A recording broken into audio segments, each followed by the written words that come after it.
कक्षा 7 के विज्ञान विषय के पेपर जो कि वार्षिक परीक्षा का होने वाला है, संबंधित वीडियो में आप सभी का स्वागत है। पेपर के सभी प्रश्नोत्तरों की बात करूं उससे पहले नए हैं तो चैनल को सब्सक्राइब जरूर से करें। साथ ही आपको किसी अन्य विषय का पेपर या किसी अन्य कक्षा का पेपर चाहिए तो कमेंट सेक्शन में लिखे, आपको पूरा पेपर का लिंक हल सहित उपलब्ध करवाएंगे। ध्यान रखिएगा, सब्सक्राइब करने के बाद में जब आप कमेंट करेंगे तो हम तक नोटिफिकेशन पहुंच पाएगा। अपने दोस्तों के साथ शेयर करना बिल्कुल ना भूलें। तो पहला प्रश्न, लाइकेन किसका उदाहरण है? तो सही है सहजीवी, डी ऑप्शन। दूसरा प्रश्न, जल का अवशोषक मुख्यतः होता है? सही उत्तर है वृदांत, सी ऑप्शन। निम्न में से कौन सा वन उत्पाद नहीं है? तो इसका सही उत्तर केरोसिन है। चौथा प्रश्न है, वन में अधोगतल शीर्ष परत बनाते हैं? तो सही उत्तर वृक्ष।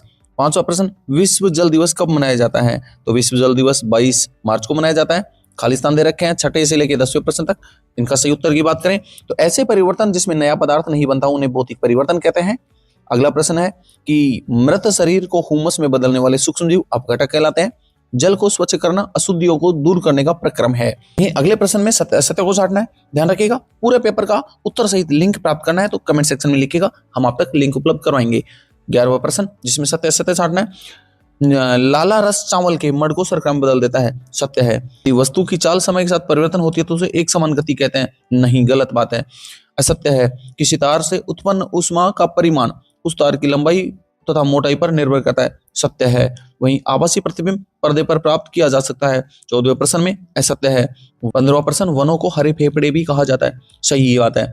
वहीं लघुत्रात्मक प्रश्न जो 16 से लेकर आपके पास 25 तक दिए गए हैं, इनके सभी के उत्तर देने हैं। जिसमें सबसे पहला प्रश्न दे रखा है लघुत्रात्मक प्रश्नों में, चावल को पकाने वाले बर्तनों के पेंदे काले रंग के क्यों बनाए जाते हैं? तो इसका उत्तर है काला रंग ऊष्मा का अच्छा अवशोषक है, जिससे बर्तन जल्दी गर्म हो जाता है, ईंधन की बचत होती है और शीघ्र भोजन बन जाता है। 17वां प्रश्न, उदासीनीकरण अभिक्रिया किसे कहते हैं?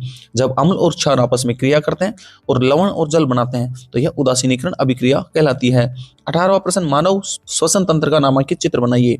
मानव श्वसन तंत्र का नामांकित चित्र बनाने के लिए सबसे पहले मुख, ग्रसिका, आमाशय, छोटी आंत, बड़ी आंत, मलाशय, यहाँ तक का आपको चित्र बनाना है। धमनी और शिरा में अंतर बताना है। तो धमनियां हृदय से रक्त ले जाती हैं जबकि शिरा हृदय की ओर रक्त ले जाती है। धमनी में ऑक्सीजन युक्त रक्त होता है जबकि शिरा में कार्बन डाइऑक्साइड युक्त रक्त होता है।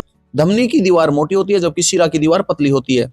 स्व परागकण और पर परागकण को आपको परिभाषित करना है। तो स्व परागकण, पराग उसी फूल के वृत्तिकाग्र पर गिरता है जबकि पर पराग में पराग एक फूल से दूसरे फूल तक पहुंचता है।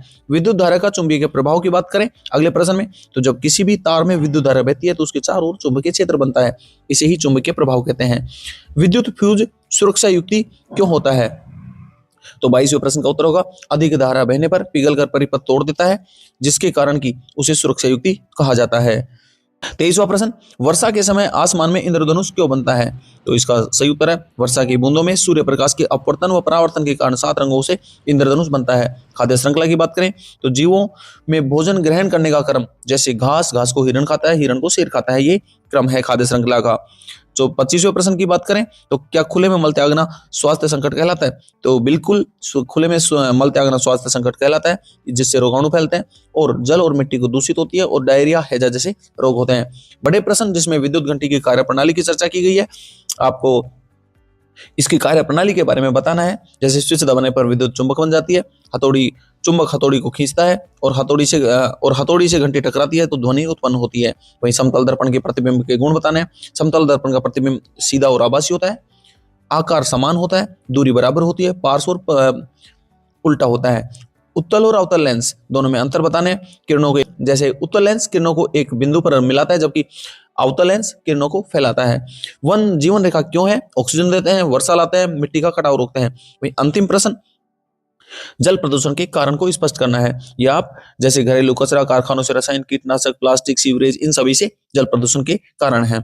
साथ ही पूरा उत्तर सहित पीडीएफ प्राप्त करना चाहते हैं तो कमेंट सेक्शन में लिखें, अपने दोस्तों के साथ शेयर करें। ध्यान रखिएगा, आपका कमेंट तभी हम तक नोटिफाई हो पाएगा जब आप चैनल को सब्सक्राइब कर कमेंट हम तक पहुंचाते हैं। पेपर को लेकर कोई भी सवाल है तो आप कमेंट सेक्शन में जरूर लिखें।